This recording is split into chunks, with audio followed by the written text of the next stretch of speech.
You're both evil. Octavia's breathing hitched in tiny wet spurts. Voron laughed.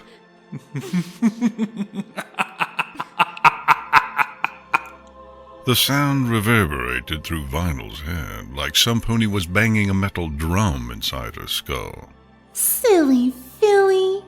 She didn't need to see Vellum to know she was rolling her eyes. Evil's just a label. Don't you know that labels are so out of fashion these days? I mean, you wouldn't like it if I called you, say, weak? Octavia cried out in tandem with the sound of a slap. Or pathetic? Or a fucking sneak thief who stole my big sister and poisoned her fucking mind! Vellum shrieked, all trace of humor suddenly gone from her voice. It's your fault she left us! If she had never met you, none of this would have happened! We'd have stayed a family!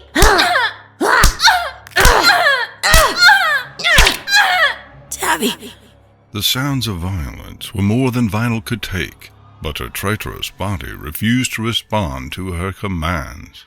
Any movement was completely beyond her, as she struggled to even breathe. Reprieve came from an unexpected source. Vellum! Desist! Vellum let out her own cry of pain. Something struck the wall and then the floor in short order, and the air was filled with a lattice of pained whimpers from the two downed mares. I did not give you permission to harm her. But, Daddy! Your antics cease to be amusing when they flout my authority. She is our bargaining chip. Or did you forget that? She squealed again. For some reason, Vinyl took no satisfaction in the sound of their father's hoofs striking her. I'm sorry. Petty vengeance will not put our family back together again. I'm sorry, Daddy. Please forgive me. I wasn't thinking. You're right. You're always right. Voron grunted. Vanelda, why have you stopped? Sweet Celestia, is she breathing? Panic laced Octavia's voice. Please. No. Oh, Celestia, please. No. Do not utter that nag's name in my presence. Voron snapped. Celestia's days are numbered. You would do better to start swearing by my name than hers, since my family shall soon be the ruling house in this land. What? The age of Celestia is over. Not even the return of her sister or the ascendance of her students can stop the rise of the House of Vershovsky. She may have clawed some family out of the dirt, but my children are far more numerous, and alicorns bleed just the same as every pony else.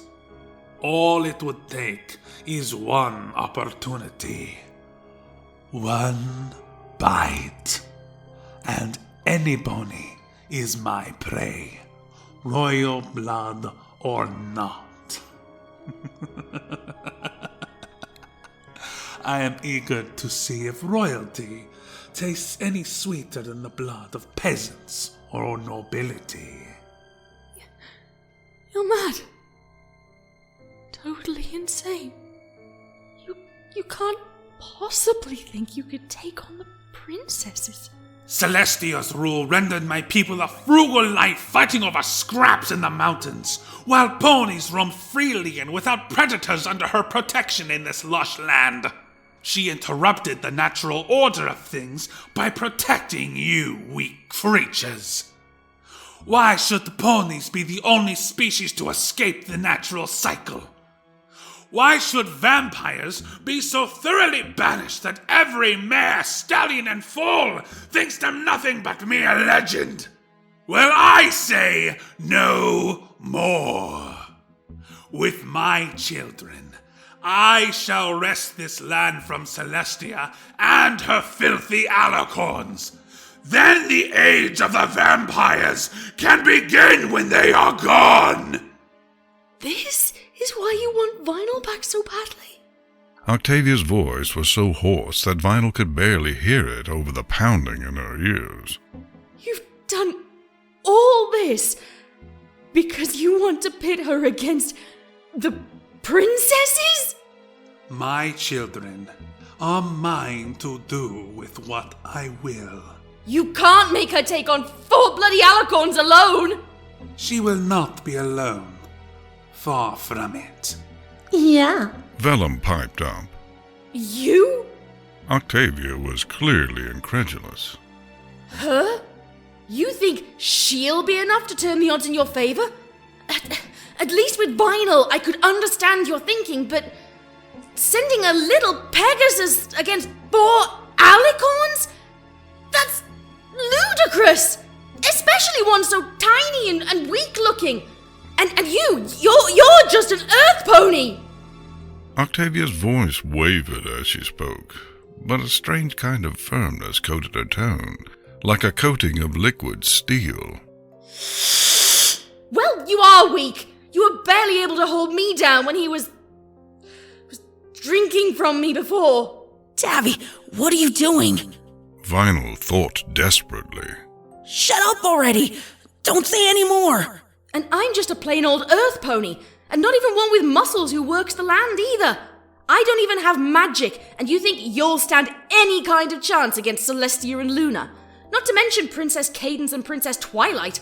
Princess Cadence has the might of the whole Crystal Empire behind her, and Twilight Sparkle is pretty much the most powerful pony who ever lived. They'll shrug you off like an old ugly coat. Tavi, you're not this stupid. Vellum's growl was a feral noise straight out of a nightmare. If your father's plans hinge on you, then he may as well run back to the mountains now with his tail between his legs, because the age of vampires will never happen if you're the best they have to offer.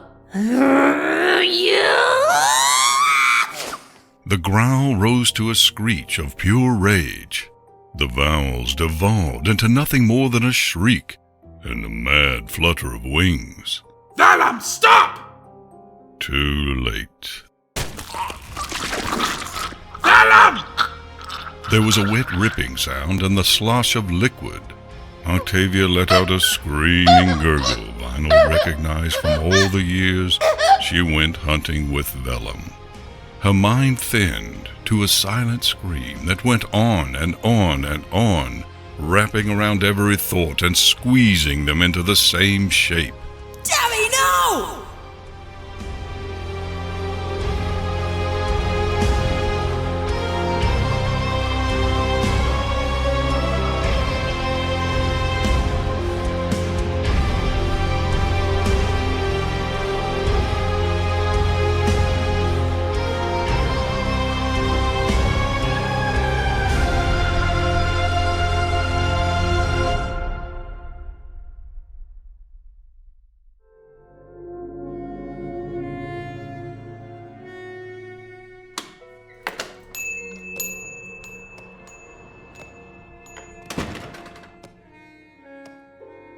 And what, pray tell, brings you to my shop, traveler?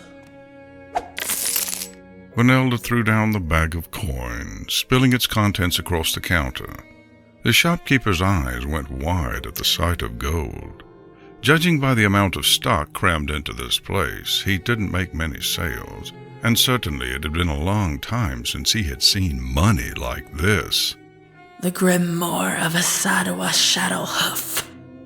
The hoof that had been teasing a coin from the bag froze in mid-motion. I think you are mistaken. That book does not exist, traveler. It does, and I know you have it. It had taken months to ascertain that the grim war of the Dark Mage was more than mere myth, and extreme pains to locate a genuine copy of her book. But Vanelda knew this was the place, and that he was lying to her. All manner of items that did not exist littered its shelves. A book written by Starswirl, the bearded's disgraced student, was not the most unusual thing within these walls. A Sidwa Shadowhoof is nothing more than a fairy tale to scare naughty foals into eating their alfalfa. There is no historical evidence that... How about we stop this before we even start it? I know she existed. I've spent a long time verifying that fact. I know her book is real, and that is proof beyond doubt that there are such things as curses. And I also know why there's no copies of this that were ever made, and why its very existence is hushed by the Equestrian government, so long that not even they remember why anymore. So, why don't we cut the crap, and you just fork over what I want for the price that I'm willing to pay? Then I won't have to either bring the Royal Guard down here to this place like a ton of bricks, or torch this shitfest to the ground. It had taken nearly as long to steal that money as it had taken for her to traverse Equestria by her father's side and formulate this plan. It was a ridiculously risky plan, but it was the best she could do, and had taken months upon months of careful preparation to even get this far. She knew this was her first, last, and only chance of saving herself from her father's designs for her, and finally getting the normal life she desired more than anything else in this whole damned world. The shopkeeper stared at her. She resisted the urge to retreat further into her hooded cape. She could not be denied this chance, damn it. Wait here. He muttered eventually. Her ears flicked forward, listening for any hint of betrayal. Yet he returned a few moments later, bearing a small, unassuming book bound in black. There was nothing written across its front or spine. Had it not been for its obvious age, it might have been mistaken for any pony's address book. Thank you. Vanelda snapped, scooping it up and taking her leave. It won't work, you know. I've tried every single thing written in there and none of them work. He called after her. We'll see. Maybe you just didn't want them to work enough. Will you arrogant little... The door shut on what he was about to say. Why won't you work? However, Vanelda would have been lying to herself if she said his warning did not cross her mind as she stood in the forest clearing and chanted the incantation until her throat was raw. She ended her last repetition by punching the ground hard enough to leave a dent and shedding angry tears. Why won't you work? She demanded of the book. Why? She threw it across the clearing, falling to her knees and biting back a scream. Why am I never allowed to be happy? The image of a smiling gray mare fizzled through her mind. Clenching her jaw, she got up and fetched back the book, then picked up a stick and painstakingly drew the arcane symbols on the ground one more time, copying the illustration in the book exactly. When it was complete, she stood in the center and sucked in a breath, pulling up every torturous memory of her father she could bear to remember, and many she couldn't. These were the reasons she was doing this. She crystallized that thought and balanced it in her mind like a knife edge, ready to cut the ties that bound her to him, once and for all. Please let this work. Please let this work. I deserve to be happy. I do! She closed her eyes and repeated the words she had been saying all evening, pouring every ounce of resolve into each syllable. Octavia.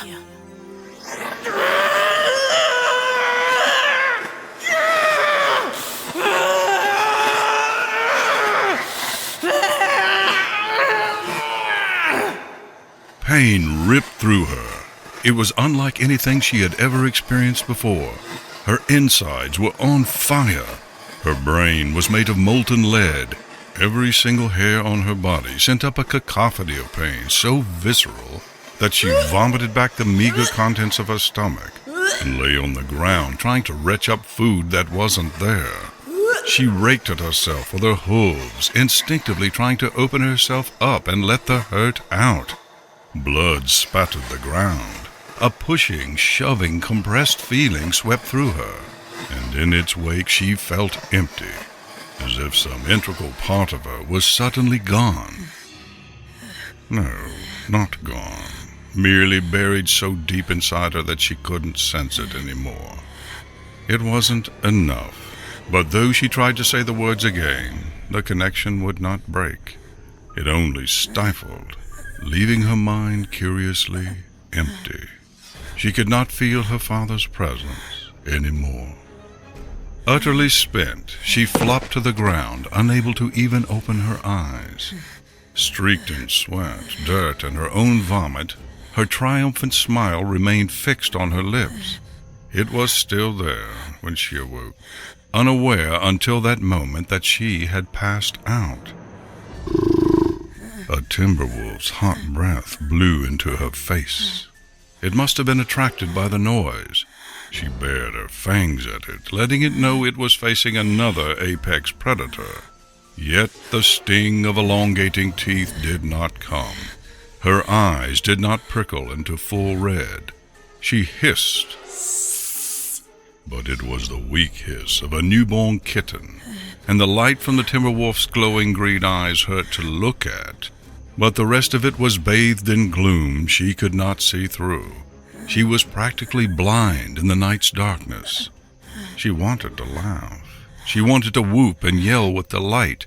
Yet she could do nothing but hang limply as the gigantic timberwolf picked her up and carried her away. Its sharp wooden teeth cut into her sides, eliciting a groan of pain. The irony of her situation was too cruel.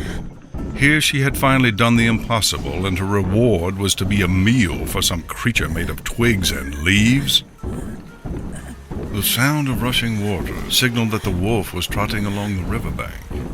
Well, at least it was taking her further away from Canterlot. She hoped her father never found her body. She would die a mortal pony, or at least as close as she could to being one. If nothing else, she had reclaimed that part of herself at last. Suddenly, the timber wolf stopped. A growl reverberated up its throat and through her. A similar growl echoed from ahead of them, and a set of glowing green eyes stepped out of the underbrush. The two timber wolves circled each other, clearly vying for the prey the first had caught. Vanelda jerked and swung as the second wolf snapped, trying to grab her out of the first one's jaws. The first wolf snarled, lifting its head to keep her for itself. Her hind legs flopped about uselessly, but her forelegs were locked around the book held to her chest, as if her muscles were made of stone. The second wolf raised itself onto its forelegs, the better to snatch her away, but left its belly exposed. The wolf holding her lashed out with its claws, sending a spray of wood exploding away from them. The second wolf howled and staggered back, forelegs smacking the first wolf in the face by accident more than design. And then Vanelda was in the air. She flew to a zenith and then began her descent.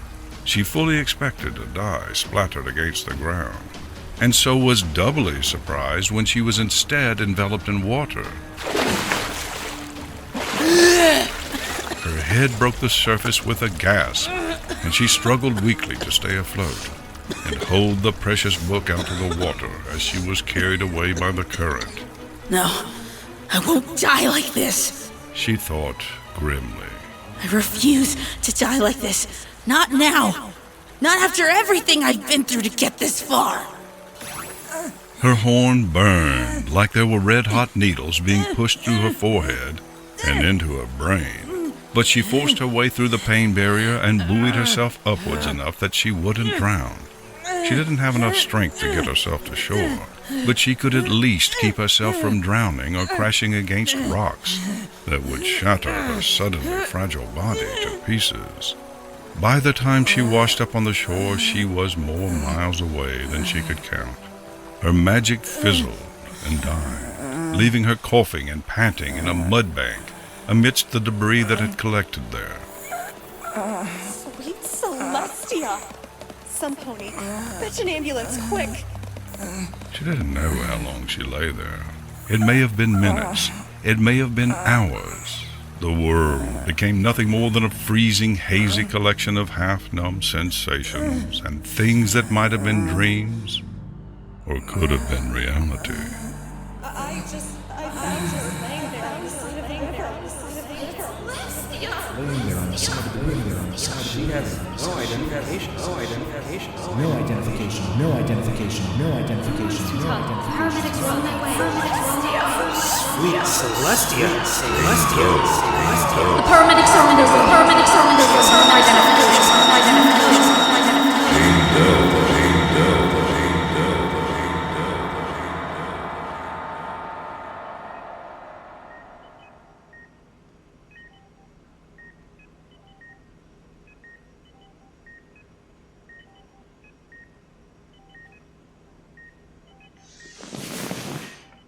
She awoke to a sterile room, and the sense that she should have been smelling disinfectant even more strongly than she could. Noises clattered, but they were distant and indistinct in a way sound never had been for her before. She blinked up at the ceiling, trying to gather herself together piece by fragmented piece. Ah, you're awake. Said a cheerful voice. With effort, she turned her head.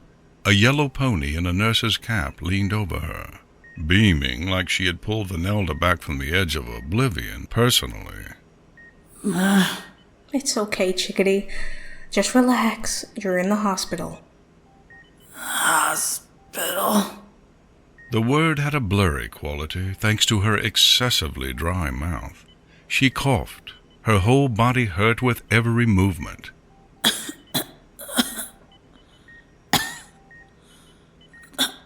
Hospital. Hold steady there. You've been through a lot. The nurse soothed. My book. Your book? It's in your personal effects locker. We practically had to crowbar that smelly thing from you when you came in. It must be mighty important. Vanelda fell back against the pillow, gasping slightly for air.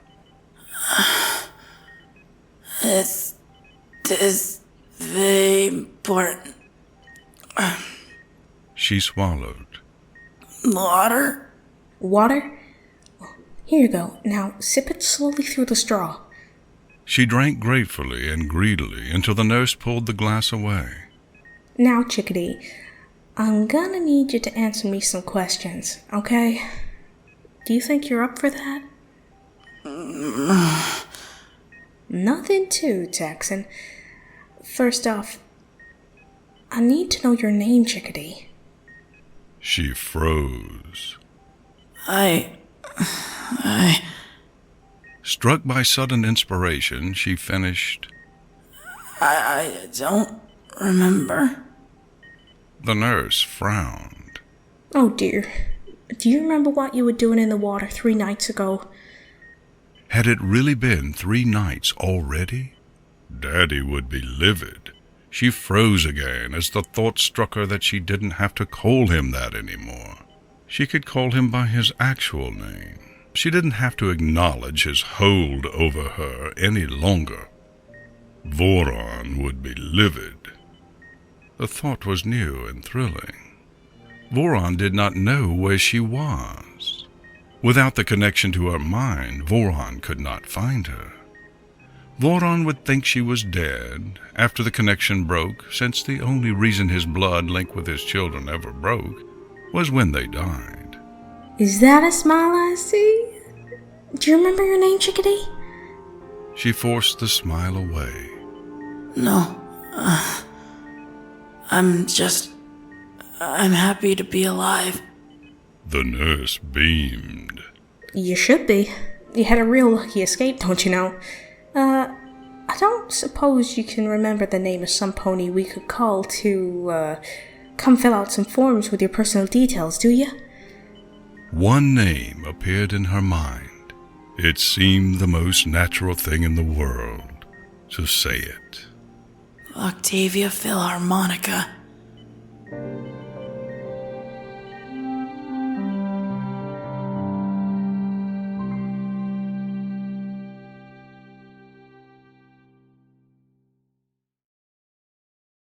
We're here at the start, where the words fall apart, where language is lost in the wind. The syllables sway in an ancient ballet, the meaningless sounds that we sing. Sleep, baby, sleep. Baby, sleep till the feeling is gone. Sleep, baby, sleep. Baby, everything's new in the dawn. The faces and sounds where the truth goes to drown in the deepest expanse of the sea. Our dreams and our hopes are concealed in codes, and no one would dare hold the key. Sleep, baby, sleep. Baby, sleep till the feeling is gone. Sleep, baby, sleep. Baby, everything's new in the dawn. Everything's new in the dawn.